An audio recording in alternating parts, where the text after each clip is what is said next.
45편 6절에서 11절입니다. 시편 45편 6절에서 11절, 제가 한 절, 여러분이 한 절 합독하도록 하겠습니다. 시편 45편 6절에서 11절입니다.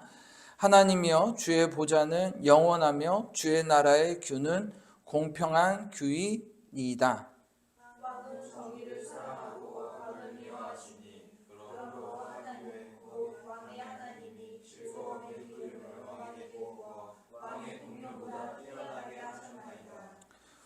왕의 모든 옷은 모략과 침량과 육개의 향기가 있으며 상하궁에서 나오는 현악은 왕을 즐겁게 하도다. 왕이 가까이 하는 여인들 중에는 왕들의 딸이 있으며 왕은 고민의 급으로 꾸미고 왕의 오른쪽에 쏟아다. 딸이여, 듣고 보고 귀를 기울일지어다. 내 백성과 내 아버지의 집을 잊어버릴지어다.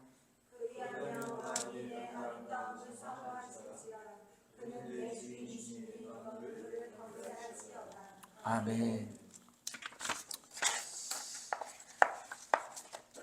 자, 우리 서로 인사 한번 나눕시다. 당신은 그리스도의 신부입니다 라고 인사 한번 나눴으면 좋겠습니다. 아멘. 자, 그리스도의 신부인데 얼굴 찡그리시는 분들은 안 계시죠? 자, 시편 우리 45편의 말씀을 봤는데, 사실은 시편 45편 1절에서 끝절까지 다 보면 좀 다른 시편들과는 좀 다른 특징적인 내용들이 좀 있습니다. 많은 시편들을 보게 되면 어떤 하나님을 향한 기도와 어떤 탄식, 그 다음에 간구를 담고 있습니다. 그런데 시편 45편은 한 왕의 아름다움과 영광을 노래하는 시편입니다. 한 왕의 아름다움을 찬양하고 영광을 노래하는 그런 시편 45편입니다. 자, 왕이 얼마나 영화로운지, 그리고 얼마나 공의로운지, 그리고 그 왕께 헌신하는 사람들의 삶이 얼마나 귀한지를 선포하는 내용들입니다. 다시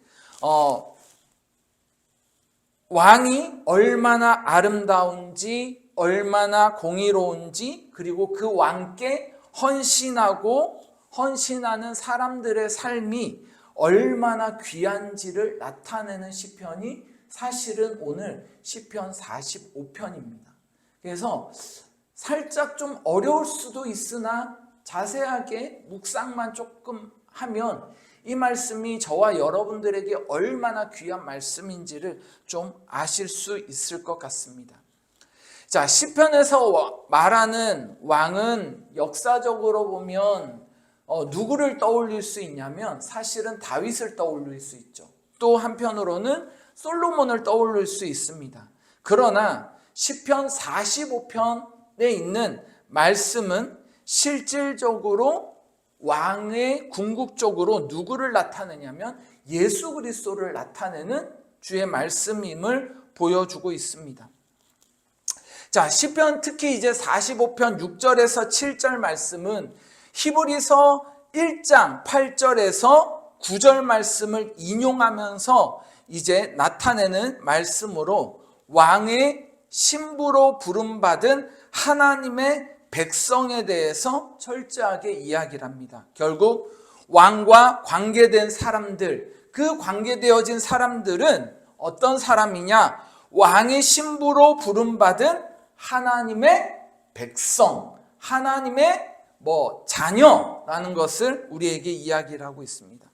자, 히브리서 이제 1장의 내용들을 보게 되면 이렇게 얘기합니다. 하나님이여, 주의 보좌는 영영하며 라고 이야기를 하는데, 이 말씀을 예수님께 적용하는 말씀이 히브리서 1장입니다. 결국 이 시편 45편은 아까 전에 다시 말씀드린 대로 누구를 가리키냐면 예수 그리스도를 가리키고 있습니다. 자, 이 예수 그리스도는 어떠한 분이냐라고 이야기를 할 때 영원한 왕이십니다. 주의 나라는 의와 공평 위에 세워져 있습니다. 그러므로 우리의 시선은 세상의 어떤 권세보다 누구를 향하여야 한다라고 얘기하냐면 예수님을 향하여야 된다라고 이야기를 합니다. 자, 그러면 예수님이 모든 어떠한 권세보다 뛰어나신 왕이신 분임을 고백하는데, 그러면 이 왕과 관련되어져 있는 우리는 주님께서 어떠한 존재로 부르셨을까라는 것에 대해서 우리는 좀 생각을 해봐야 될 것 같습니다. 예수님 왕이십니다. 이 모든 세계의 주인 되신 주님이십니다. 그러면 그 주인 되신 주님 앞에서 저와 여러분들은 어떠한 존재일까요? 자, 성경은 예수님을 믿는 사람들을 뭐라고 부를까요? 예수님을 믿는 사람들은 뭐라고 부르나요? 여보세요? 네, 앞을 보세요. 자, 예수님을 믿는 사람들을 뭐라고 얘기합니까? 어렵나요? 자, 제가 늘 강조하는 것들이 있습니다. 자, 그리스도인 이전에 예수님을 믿는 사람들, 예수님을 영접한 사람들은 곧 자녀라고 이야기를 하죠. 네, 제가 자녀라는 것에 대해서 엄청나게 강조하고 저는 그 자녀에 대한 프라이버시가 굉장히 강한 사람입니다. 자, 결국 예수님을 믿는 사람들을 곧 뭐라고 얘기하냐면 하나님의 자녀다라고 이야기를 합니다. 동시에 요한계시록에서는 교회를 뭐라고 부르고 있습니까? 어린 양의 신부라고 이야기를 합니다. 전혀 제가 없는 얘기를 하는 건가요? 왜 도대체 저 무슨 얘기를 하는 거지라는 표정으로 우리 보고 계신데, 자, 예수님을 믿는 사람들을 하나님의 자녀라고 합니다. 동시에 요한계시록에서는 교회를 어린 양의 신부라고 부릅니다. 마지막 때에 어린 양의 혼인잔치가 이루어질 때 신랑이신 예수님과 신부이신 교회가 어떻게 되어진다라고 얘기하냐면 연합된다라고 이야기를 합니다. 즉 우리는 하나님 앞에서 예수 그리스도의 은혜로 말미암아 예수님의 십자가에 못 박혀 죽으시고 부활하신 그 예수 그리스도를 믿는 믿음 안에서 저와 여러분들은 하나님의 자녀라는 놀라운 은혜를 받은 주의 자녀들입니다. 맞나요? 아멘. 자, 그것과 동시에 우리는 예수 그리스도를 사랑하며 기다리는 신부로 부르심을 받은 사람들입니다. 즉, 두 가지가 있습니다. 예수님을 주인으로 영접하는 순간 하나님의 자녀가 되어진 것뿐만 아니라 그 동시에 저와 여러분들은 예수 그리스도를 사랑하며 기다리는 신부로서 저와 여러분들은 부르심을 받았습니다. 그러므로 신앙은 실질적으로 단순한 종교 생활이 아니라 신랑 대신 주님을 뭐하는 관계예요? 사랑하는 관계라고. 신랑 대신 그 예수님과 사랑하는 관계입니다. 하나님 앞에서는 뭐예요? 자녀요. 예수 그리스도 앞에서는 뭐예요? 신랑 되신 주님을 사랑하는 관계. 자, 모든 그리스도인들이 자동으로 신부의 모습으로 살아가게 될까요? 아니면 좀 특별할까요? 하나님의 자녀이고 신랑 되신 주님을 사랑하는 관계, 신부라고 이야기를 합니다만 마태복음 23장 1절에서 13절에 누가 나오나요? 지혜로운 다섯 처녀와 미련한 다섯 처녀가 나옵니다. 즉 10처녀의 비유가 나옵니다. 자, 10명 모두 무엇을 들고 신랑을 기다렸나요? 기름. 등불을 들고 신랑 예수를 기다렸습니다. 그래서 5명은 기름을 준비했고 5명은 뭐예요? 준비하지 못했습니다. 신랑이 왔을 때 준비된 처녀들만 어디에 들어갔나요? 혼인잔치에 들어갔습니다. 자, 신랑을 기다리는 신부에게는 준비되어져 있어야 될 것들이 있습니다. 준비가 필요합니다. 신앙은 시간이 지나면서 저절로 성숙해지는 것이 아니라 주님을 사랑하고 기다리는 삶 속에서 우리의 믿음이 어떻게 되어져요? 자라납니다. 그러니까 신앙생활을 오래 했다라고 해서 그 신앙이 저절로 성숙해지는 것이 아니라 예수님을 주인으로 영접한 하나님의 자녀들이 그 자녀된 자로서 주님을 사랑하고 기다리는 삶 속에서 우리의 믿음이 어떻게 해요? 그때 자라나기 시작을 하는 겁니다. 그냥 교회만 다닌다고 해서 우리들의 신앙이 성숙해지는 것은 아니다라는 거죠. 그러면 주님을 사랑하고 기다리는 삶 속에서 우리의 믿음이 자라나는데, 그렇다면 주님께서는 우리에게 어떠한 마음을 지금 요구하고 계실까요? 그리스도의 신부로서 주님은 저와 여러분들에게 어떠한 마음을 준비하고 있을까? 신부는 가장 먼저 누구를 사랑해야 되나요? 신부는 신부를 사랑하나요? 신부는 누구를 가장 먼저 사랑하나요? 신랑을 가장 먼저 사랑합니다.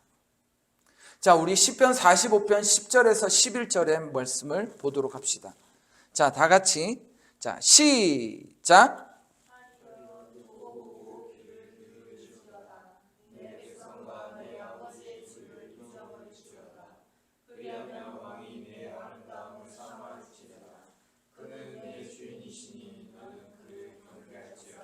아멘. 자, 여기에서 뭐라고 얘기합니까? 시편 기자는 내 백성과 내 아버지의 집을 뭐 하라고요? 잊어버릴지어다. 도대체 이게 무슨 말일까요? 내 백성과 내 아버지의 집을 어떻게 하라고요? 잊어버릴지어다. 자, 신부는 누구를 가장 사랑해야 된다고요? 신랑 되신 분을 사랑해야 됩니다. 자, 그러면 내 백성과 내 아버지의 집을 잊어버릴지어다 라는 것은 도대체 무슨 얘기일까요? 이는 주님보다 앞서는 세상의 가치와 중심을 내어놓으라는 뜻입니다. 자, 갈라디아서 6장 14절에 이렇게 얘기합니다. 사도 바울이 세상이 나를 향해 십자가에 못 박혔고 나도 세상을 향해 십자가에 못 박혔다라고 고백합니다. 결국 내 백성과 내 아버지의 집을 잊어버릴지어다 라고 이야기를 하는 것은 모든 것을 다 내려놓고 너가 가장 먼저 초점을 두고 바라보고 사랑해야 될 것들이 있는데, 사랑해야 하는 것이 있는데 그것이 뭐냐면 곧 너의 주인이신, 너의 왕이신, 너의 신랑 되신 분을 사랑할지어다 라고 이야기를 하는 겁니다. 세상의 가치, 세상의 중심, 주님의 외의 것들에 대해서 다 내려놓고, 중심을 내려놓고 누구를 바라보라고요? 주님을 바라보라고요.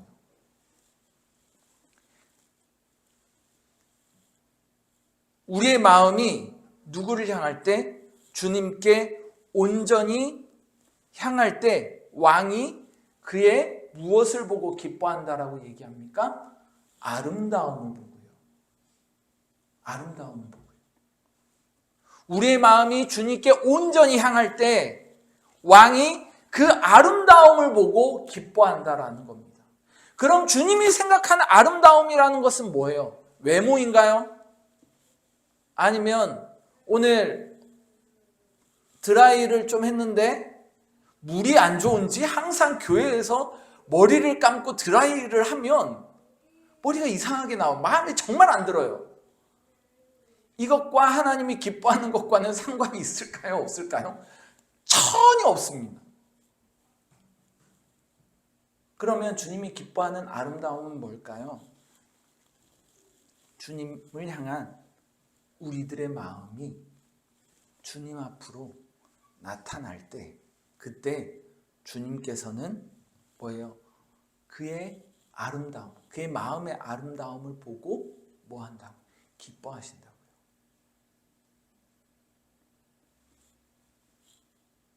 세상의 남자는 여자를 볼 때 가장 먼저 뭘 볼까요? 뭘 볼까요? 나왔더라고요. 남자가 이제 자매를 볼 때 조건. 이뻐야 된다, 이뻐야 된다, 이뻐야 된다, 이뻐야 된다. 결론은 뭐예요? 이뻐야 된대요.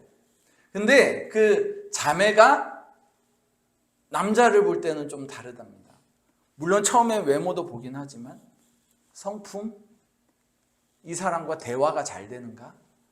이 사람은 나를 책임져 줄 수 있는 뭔가가 있는가? 나에게 부족한 것들이 이 남자에게 있는가? 그런 것들을 하나하나 다 따지고 들어가면서 오케이, 그럼 나는 이 사람이랑 결혼하리라 라고 하고 뭔가 마음이 갑니다. 근데 남자는 좀 달라요. 이뻐야 되고 이뻐야 되고 이뻐야 되고 이뻐야 됩니다. 근데 주님은 좀 다른 것 같습니다. 저와 여러분들이 믿고 있는 신랑 되신 주님은 좀 다른 것 같습니다. 무엇을 보냐면 그 심령 속의 중심을 보고 아름답다라고 이야기를 하는 것입니다. 신부의 사랑은 결코 나눠질 수가 없습니다. 결코 마음이 왔다 갔다 좌로나 우로나 치우치지 않습니다. 신부의 사랑은 다른 어떤 것보다 주님을 찾는 뭐예요? 마음에서부터 시작을 하겠죠. 요한복음 20장 11절에서 16절에 보면 누가 나올까요? 누가 나오나요? 막달라 마리아가 나옵니다. 저희는 부활절이 언제인지 아시나요? 자, 언제인지 아시는 분? 4월 첫 주가 우리 부활절이지요. 4월 5일입니다. 그 4월 5일이 부활절인 동시에 또 무슨 날인가요? 식목일인가요? 아, 식목일이네요.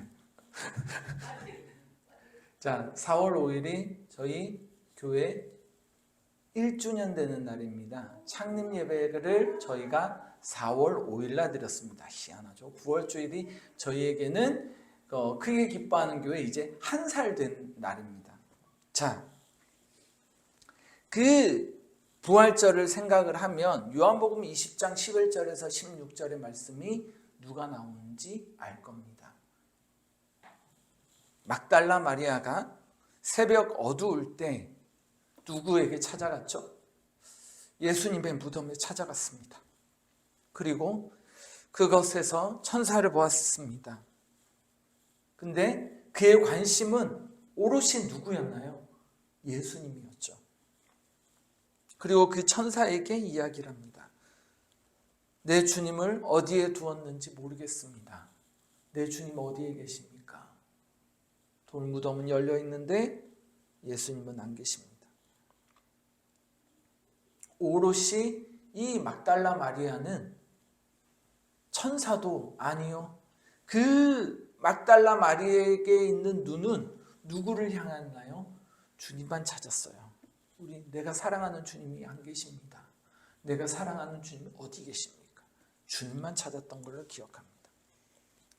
사랑하는 사람은 그 대상 외에 다른 것들이 보일까요? 보이지 않을까요? 보이지 않습니다. 신부의 마음은 주님을 향해 있습니다.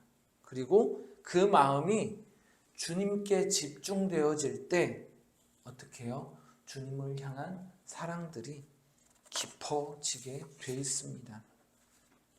자, 그러면 그 신부의 사랑이 언제 드러날까요? 그 신부의 사랑이 언제 그 사랑이 우리들의 삶의 모습에서 드러날까요? 여러분들 우리 룻기 아시죠? 룻기에 보면 룻은 굉장히 젊었습니다. 다른 선택을 할 수 있었지만 이 룻은 누구를 선택했나요? 보아스를 선택했습니다. 그리고 그 보아스는 룻에게 이렇게 얘기합니다.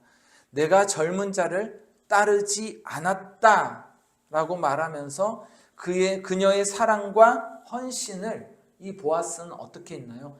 칭찬했던 것을 기억을 합니다. 자, 신부의 사랑은 말이 아니라 어디에서 드러나나요? 선택에서 드러납니다.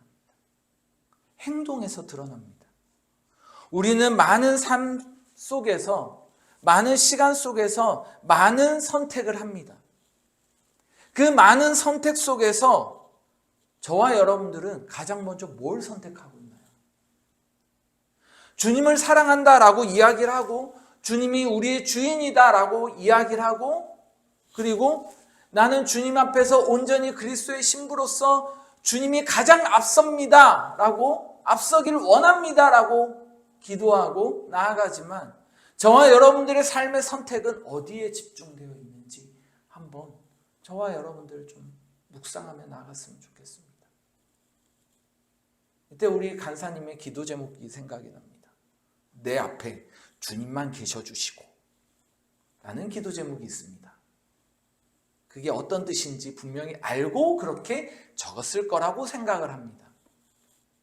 주님 외에 다른 것은 다 치워주시고 그 앞에 누구만 딱 있기를 원합니다.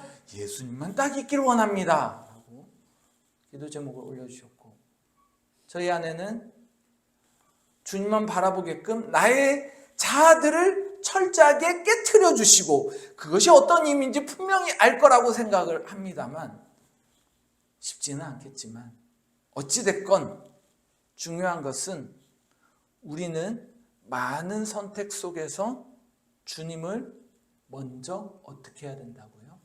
선택해야 된다고요. 그 선택이 주님을 향하여서 우리의 사랑을 어떻게 하는 시간일까요? 증명하는 시간입니다. 야고보서에 그렇게 얘기하죠. 행함이 없는 믿음은 어떤 믿음이라고요? 죽은 믿음이라고 얘기를 합니다. 죽은 믿음이래요. 그러면 믿음 안에는 분명히 주님을 향한 믿음 안에는, 주님을 향한 사랑 안에는 무엇이 분명히 동반되어야 된다고요? 주님을 향한 가장 먼저의 선택이 우리의 사랑을 주님께 오롯이 증명할 수 있습니다. 그러면 그 주님을 향한 사랑을 계속해서 유지하고 증명하려면 우리에게 분명히 필요한 것들이 있을 겁니다. 무엇이 필요할까요? 그 사랑을 유지하고 그 사랑을 지키고 그 사랑을 계속해서 간직하면서 기다리기 위하여서 우리에게 필요한 것들이 있습니다. 그것이 뭘까요?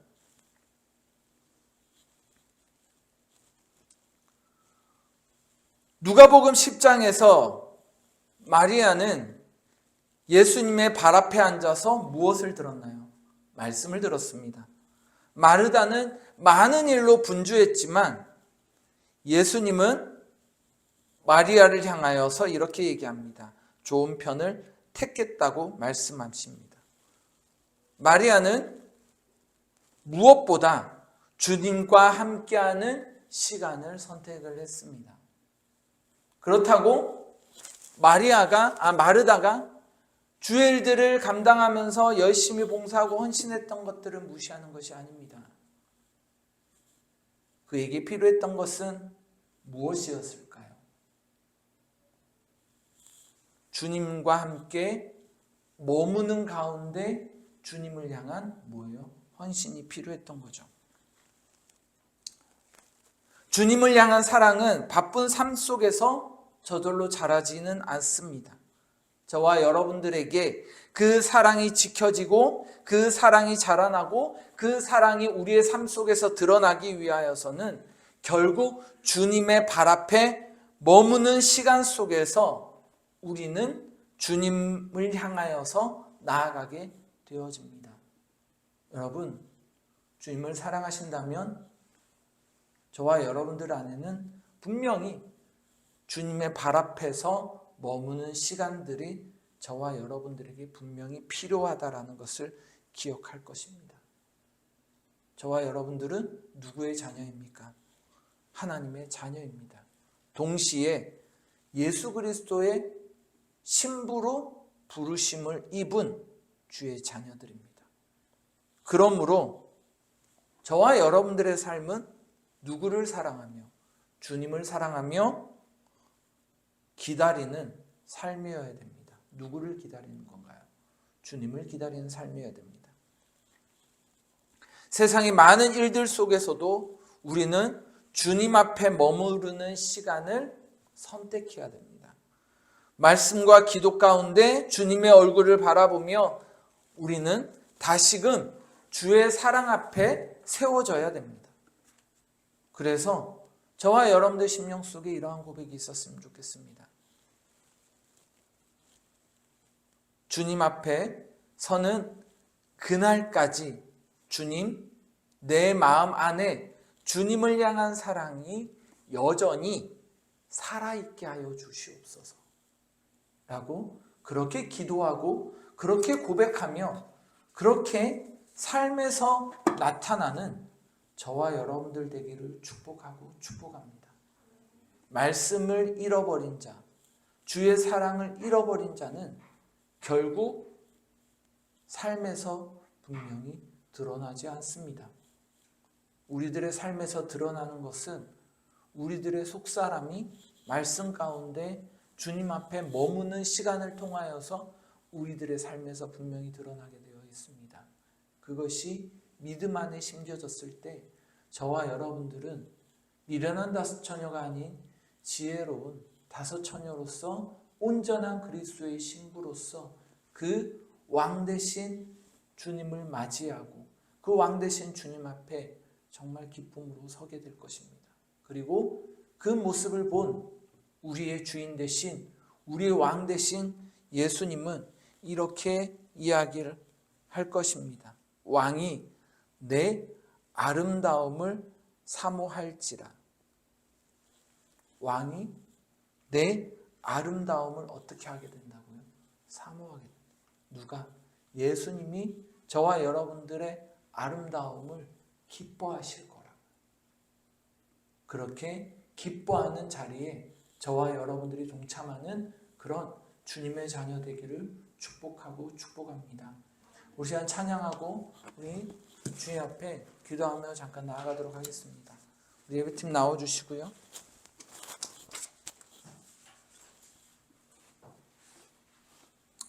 여러분 기억하셨으면 좋겠습니다.